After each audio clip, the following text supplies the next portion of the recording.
The day they cut my access to the vendor system, I knew something was off. I didn't get a heads up. No ticket, no transition document, just a blank screen where my dashboard used to be. 11 years in that role. 11. And they ghosted me with a permissions lockout like I was some intern clicking around the wrong folder. My name's Craig Delaney. I'm 46, live in Columbus, Ohio. I worked IT procurement for a national grocery chain with over 300 stores. Not glamorous, not exciting. But I kept things running. Contracts, vendor compliance, fraud audits, clean numbers, fast renewals, zero tolerance for sloppy work. My cubicle was small but locked in. 3 monitors, color-coded folders, a drawer stuffed with cables no one else ever had the patience to untangle. There was a pothos vine draped across the top divider that looked half dead on a good day, but just refused to quit. I like that about it. People forgot my birthday. Whatever. They still showed up at my desk when invoice records went sideways at quarter close. They always needed something, especially after hours. Then came Blake, Director of Digital Strategy, fresh off a plane from San Francisco or Austin. Whatever coast was trendy that week, skinny suits, loafers without socks. Apple Watch turned toward his palm like he was waiting for it to talk to him. He used words like disruptive and frictionless in meetings about bulk egg orders. His presence was a LinkedIn post come to life. Quick note, before listening, share which city or country you're watching from. He started by ditching the Excel-based license tracker I'd built from scratch, replaced it with a flashy cloud dashboard that looked like a toy. No audit trail, no rollback feature. It crashed every time someone tried to sort by vendor. He called it modernizing procurement, said legacy systems created bottlenecks. What he meant was ditch controls, cut review steps, and stop asking questions. Next came the team shuffle. He merged purchasing with strategy, gave fancy new titles to people who didn't know the difference between an RFP and a PO. Then he started blocking me from tools I used every day. I lost access to invoice routing, vendor profiles, even the contract archive. He said, "Trust the platform, Craig. We're streamlining right." Meanwhile, the app couldn't even match vendor names consistently. It thought Oracle USA and ORCL Incorporated were 2 different companies. I brought it up once in a meeting. Blake laughed, said I was married to the spreadsheet mindset. I didn't laugh. I just started making backups. The next morning, the pothos had dropped 3 yellow leaves. I picked them up, tossed them in the trash, and opened a new folder on my desktop. Watch this space. The pothos stayed alive another day. So did I. We were all crammed into some overpriced mountain lodge for a culture retreat. Corporate's idea of bonding. Lattes with foam hearts, blankets draped over fake leather chairs, and signs everywhere about intentional connection. I wasn't there to connect. I had contract renewals stacked on my tablet. One vendor in particular with invoice records that didn't line up. While the rest of them played trust fall games on the lawn, I sat by the fireplace in the main lodge, headphones in, flipping through a renewal clause that didn't match our archived version. That's when she showed up. Blake's daughter, Aubrey. I didn't recognize her at first. She came in like she owned the place, ring light in one hand, phone in the other, already live streaming. Loud, fast-talking, tight jeans, crop top with a logo I didn't recognize. She looked like she'd walked out of an algorithm. "Hey, we're here at the corporate vibes retreat with all the, what do you call it? Spreadsheet warriors," she said to her phone, spinning around the room like it was her private set. She stopped in front of me. I didn't even look up. "Oh my God," she said, pointing the camera. "You guys, this is what I mean when I say legacy thinking. Look at this man. So corporate. He probably still uses fax machines." A few people laughed in the background. She turned the phone on me again. "Say something cringe for the followers?" I pulled out my earbud. "Yeah, I don't do free performances." She laughed. The kind of laugh that isn't about anything funny, just noise. A second later, Blake appeared behind her, grinning like it was all cute. "Relax, Craig. It's just engagement. She's consulting with us this week, helping us grow the brand story." "Uh-huh," I said, and put the earbud back in. That night, I stayed up past midnight in the little conference room they'd turned into a reflection space. I wasn't reflecting. I was digging through 6 months of vendor logs. Something was off. 3 departments had invoice dates that didn't match the PO timestamps. The renewals were auto-triggered, but the approvals came after the payments. That shouldn't have been possible. I logged each one in a doc. Item 1, timestamp mismatch, logistics. Item 2, approval delay greater than payment trigger, IT. Item 3, dual approval bypassed, software. The list grew. At 12:41 a.m., I drafted the email to Blake. Straightforward, bullet points. Subject line, renewal timestamps, irregularities. Didn't hit send, not yet. Went to bed. Next morning, I grabbed coffee and opened my laptop. My email threads were gone, not just archived, gone. Even my sent folder was thin. At 9:03 a.m., my calendar auto-updated. New invite from HR. Role update, effective immediately. I didn't panic. I just walked down to the admin desk. Asked what the title change was. Operations Synergy Partner, she said, like it was something I should thank her for. What happened to procurement oversight? She didn't answer. I went back to my room, logged into the dashboard. My team was gone, dissolved, merged into a general ops channel. No warning, no meeting, just erased. By noon, someone sent me a link, Aubrey's video, a clip from the day before. Me at the fireplace, looking tired, annoyed, earbuds in. She'd overlaid a caption. When you try to talk AI with a fax machine. The comments were brutal. LMAO who hired Grandpa Spreadsheet. Bro still uses word art. Corporate Karen, level unlocked. At the bottom, a heart from Blake's profile. He liked it. He liked it. I stared at the screen for a full 10 seconds. Not sad, not embarrassed, just clear. This wasn't a misunderstanding. This was cleanup. I reopened the draft email, double-checked every bullet, attached a log file with timestamp screenshots. Subject, open vendor items. Review suggested. I didn't send it, not yet. I backed it all up first. Flash drive, cloud folder, and printed hard copies, every page clipped and marked. At 6:18 p.m., I clicked send. That was the last time I saw my old job title on the signature line. The day after I sent the email, they moved me to a new desk, if you could call it that. No filing drawer, no second monitor, no power strip. The chair leaned right like it had been retired from conference room duty in 2014. There was a branded mouse pad with the company logo fading off it, and a plastic planner holding something green and mushy that smelled like spoiled lettuce. I sat down, logged in, and found out real fast what Operations Synergy Partner actually meant. No vendor database. No access to contract records. Couldn't see invoices, purchase orders, or historical spend.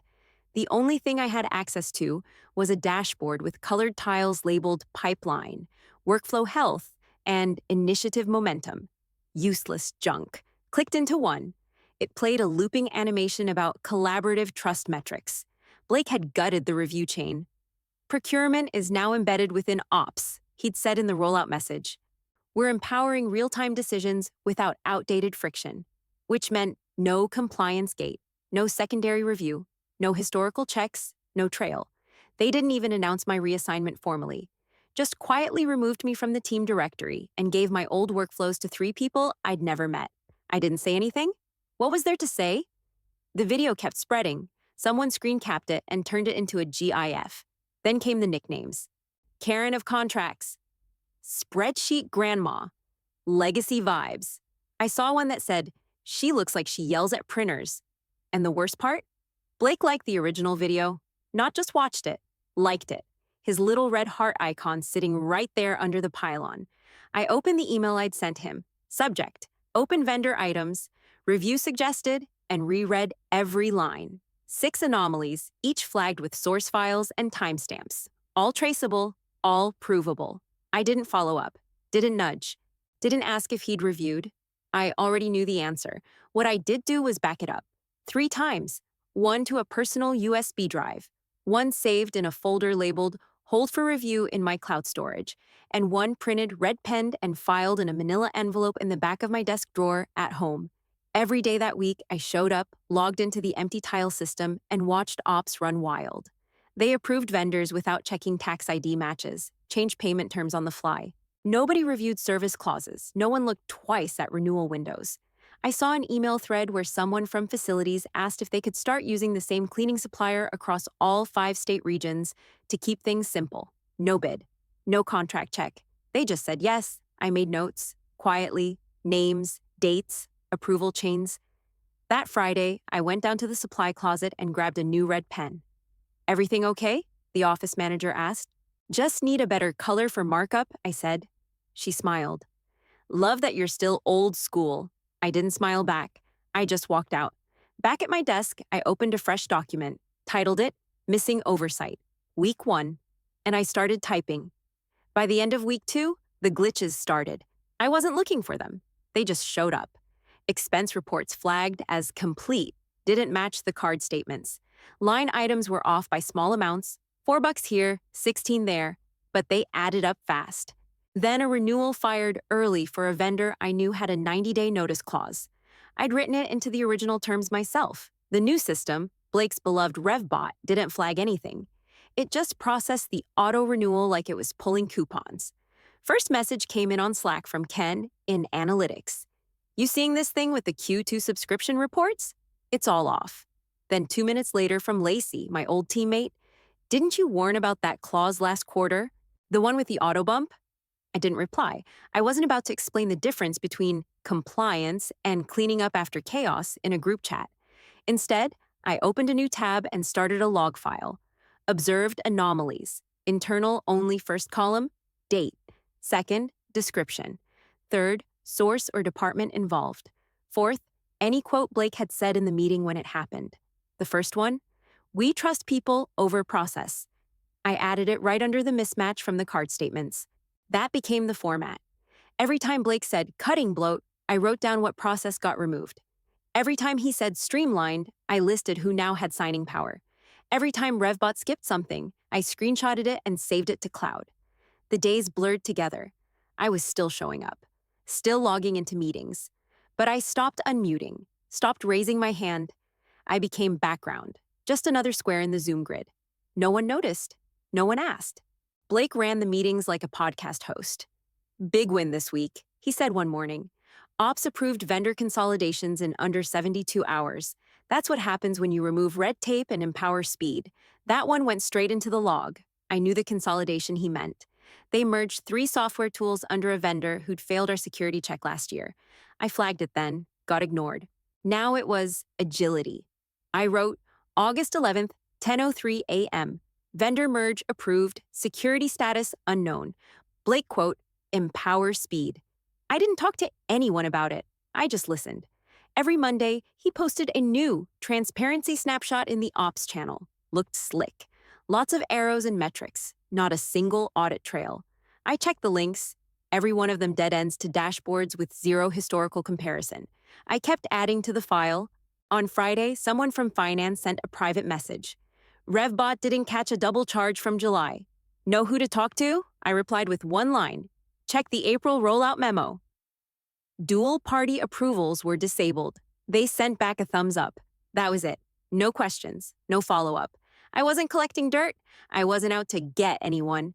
But I knew what I was seeing. This wasn't system drift. It was system erasure.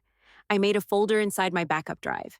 Named it, removed controls, confirmed. By the end of that week, I had 9 entries. Late Thursday, almost 11. I was shutting down when a Slack ping came through. Vendor audit Miles. You remember a flagged contract from Q2 with software client S? I didn't even have to scroll. I knew exactly what he meant. Dual approval required before renewal. A clause I'd written into the last contract update myself. It was clear. Both procurement and security sign-off needed before any extension processed. No wiggle room. I'd flagged it in April. Item 3 in the email I sent Blake. Subject, open vendor items, review. Suggested. That clause was why it was on the list. I replied, April 15th email to Blake.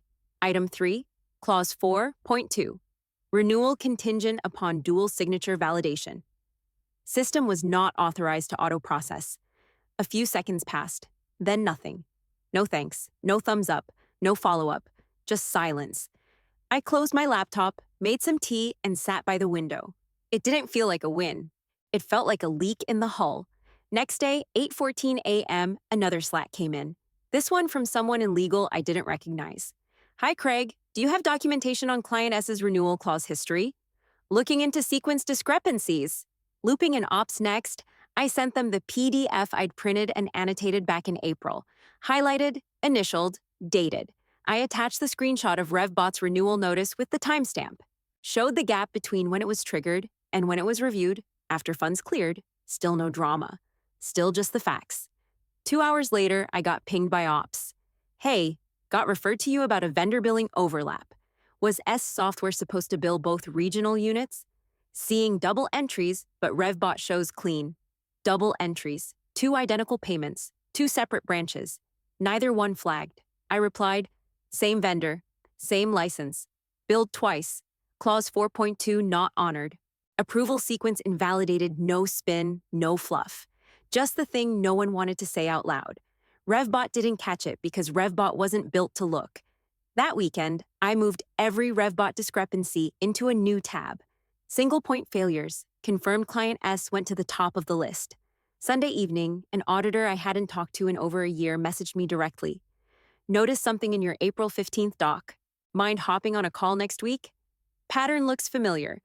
I didn't ask what he meant. I just replied, let me know when. Happy to walk through the log. They were seeing it. The pattern wasn't hiding anymore. It was surfacing. I didn't gloat. I didn't feel vindicated. I just opened my notes and added a new header. S software, confirmation trail. And I made a copy. The following Thursday, they packed everyone into the main conference room for the Q3 town hall. Blake stood at the front like he was about to drop a TED talk. Spotlights, upbeat music. Someone had even put out cupcakes with edible company logos on top. I sat in the back row. Didn't take one. He kicked it off with a slide that said, Q3 procurement wins, a true transformation. Then came the real punch. Next slide, a side-by-side chart titled Old Oversight versus Agile Vendor Flow. Left side, everything I'd built over 11 years. PO checkpoints, vendor pre-clearance, multi-sig review, fraud flags, renewal cycle audits. Right side, 3 bubbles and a green arrow labeled Instant Enablement. And smack in the middle of the old list, bright red X's across every line. Like a high school teacher grading an F paper. The room laughed when Blake said, and now that the spreadsheet police are busy running vibe checks, the rest of us can move. I wrote that one down, word for word. I looked around. Most people were clapping. Some even cheered. Up front, Aubrey stood beside a tripod, ring light on, streaming live again. She panned the phone across the crowd like it was a concert. I kept my head down. Blake moved to the org chart slide next, called it the new structure. It was basically a graveyard. Half the compliance boxes were gone. Reporting lines zigzagged like spaghetti. I counted 6 open roles marked to be defined. See those gaps? Blake said. That's intentional white space. We don't fill them with process. We fill them with ownership. Ownership. That was his new word of the month. The applause came back. Someone handed him a cupcake. He took a bite mid-sentence. I opened my laptop, pulled up my folder, and added a new doc. Removed approval chains. Final. By that point, I'd logged 31 missing control points across 5 systems. No approvals, no reviews. Just buttons pressed and money moved. Somebody behind me whispered, didn't this used to be tighter? I swear we used to need 2 sign-offs on software I didn't turn around. I just typed. On the slide behind Blake, the word legacy was crossed out in red. Underneath it said, speed over safeguards. I took a photo, saved it to the backup drive, logged the quote. After the meeting, I walked out without speaking to anyone. In the hallway, Aubrey bumped into me while adjusting her ring light. Oh, hey, Craig, she said. That speech was a serve, right? I stared at her. She winked. Don't worry, I didn't get your bad angle this time. She walked off before I said a word. Back at my desk, I opened the spreadsheet. 31 entries, each with a name, date, and what step was skipped. I added number 32. October 3rd, removal of vendor intake checklist. Blake quote, we're not gatekeeping anymore. And under that, in bold, status, confirmed, documented, pattern in progress. Then I closed the laptop and went for a walk. I was halfway through leftovers and a cold beer when the Slack notification pinged at 7:13 p.m. Audit channel, memo drop. Possible vendor variance, subsidiary 2 and 5. Cross-check initiated. I read it twice, then a third time. I already knew what it was. Dual vendor payments logged as a single source contract. I'd flagged it in the April 15th email. Item 2. Even bolded the clause. RevBot didn't catch it. Of course it didn't. It was never programmed to look for multi-subsidiary crossover payments. I didn't respond on Slack, just leaned over, opened the external drive, and pulled up the PDF. Email to Blake, April 15th. Subject, open vendor items, review suggested. Item 2, cross-payment anomaly, subsidiary 2 and 5. Recommend manual validation before next cycle. I clicked open the folder with the backup printouts. Found the one with the red pen circle and sticky note still attached. Audit likely. Hold this. Next morning, Melissa from Audit cornered me by the break room. Craig, got a minute? I nodded. She didn't wait. Did you warn Blake about the subsidiary 2/5 variance? I handed her the paper. Dated, signed, emailed, attached with supporting screenshots. She scanned it, didn't say anything, just folded it once and walked off toward legal. By lunch, everything got weird. A new meeting invite popped into my calendar. Subject, external review, legacy workflows. Organizer, legal affairs. Attendees, audit, legal, external compliance partners. I hadn't even been looped into those rooms for 6 months. Then a second invite hit. Temporary access reinstatement, legacy systems. No note, no explanation. But suddenly, I could open the vendor history log again. The archive folders. Even the spend summary dashboard I built back in 2017. No one said sorry. No one said thank you. They just turned the lights back on and stepped aside. Monday morning, I woke up early. Picked out my best blouse, black with sharp sleeves and a clean collar. Not for vanity, just for clarity. At 9 o'clock on the dot, I joined the audit call. Craig, thanks for hopping on, the legal chair said.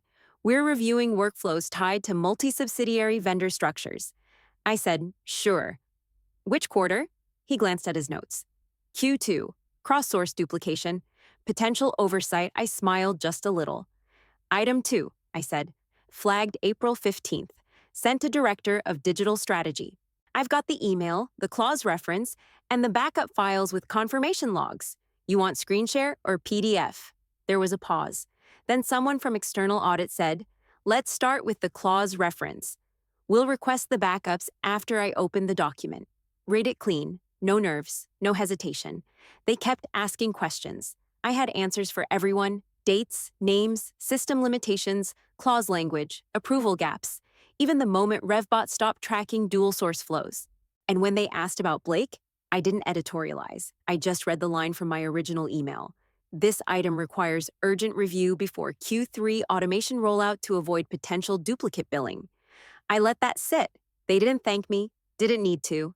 The questions just kept coming, and I kept answering. Friday morning, top floor conference room. The Q3 board meeting kicked off with champagne flutes and soft jazz from someone's Bluetooth speaker. A tray of tiny quiches floated around. The execs were all in some version of business casual smug, laughing like they'd already locked in their bonuses.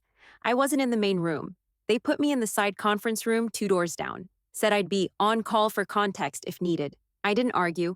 At 10:43 a.m., the audit memo hit.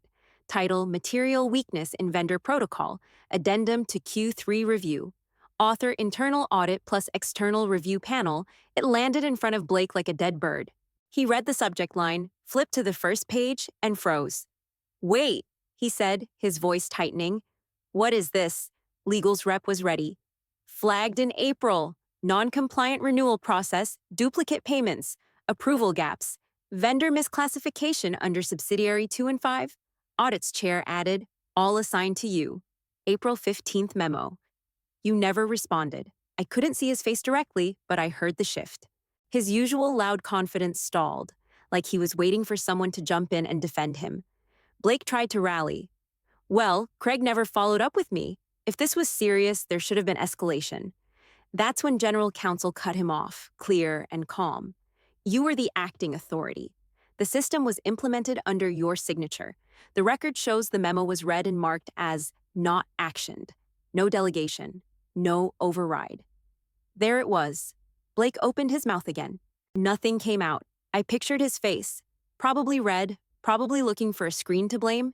He didn't speak for a full 10 seconds. The room was dead quiet. Then the audit chair said, given the material impact and the internal controls bypassed, we're initiating full rollback on all RevBot approvals pending manual review.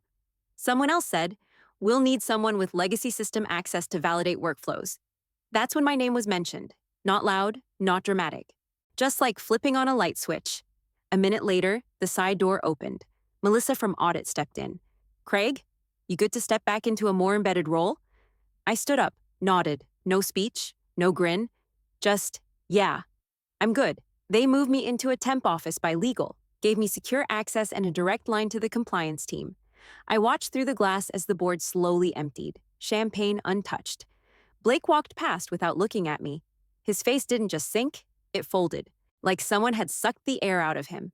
I didn't gloat, didn't say a word. I just went back to my screen, logged into the archive, opened my oldest file. First entry, March 8th. RevBot fails to flag early trigger. Status, ignored. Resolution, in progress. And below that, I added a new note, October 18th. Addendum acknowledged. Response received. Then I saved it and got to work. By Tuesday, I had a new badge clipped to my belt. The photo wasn't great, but it was current. And the title?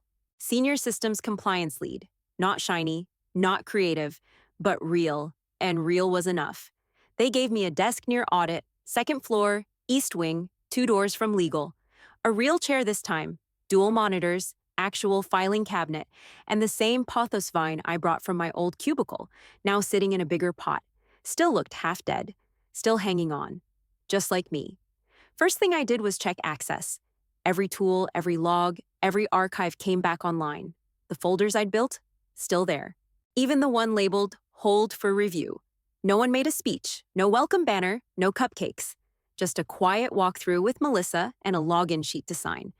On Thursday, Aubrey posted one last video. Ring light, cropped hoodie, background blurred. Caption, let's talk about toxic workplaces and why your vibe matters more than your job title. Nobody liked it. Comments were brutal. Someone dropped the clip of her calling me a fax machine. Another tagged it, #Nepotech fails. By Friday, the company issued a one-line update. Blake Reynolds has chosen to pursue other opportunities. No town hall, no send-off, just gone. Someone told me he packed his office in under an hour. Didn't even take the desk plant. Left the ring light behind. I didn't say I told you so. Didn't have to. The April 15th email spoke for me. So did the audit trail. The system always remembers. You just have to know where to look. Around noon, one of the junior analysts stopped by my desk. Fresh face. Still had that nervous energy like he thought someone might quiz him on PO codes. He pointed at the pothos. That the same one from the cubicle graveyard? I nodded. Survived everything. Wouldn't die. Figured I owed it a repot. He laughed. Stood there for a second, then said, hey, thanks. For keeping the receipts, I didn't say much. Just smiled, gave a nod, and went back to typing. Because systems don't need noise. They need memory. And this one? It remembered just fine.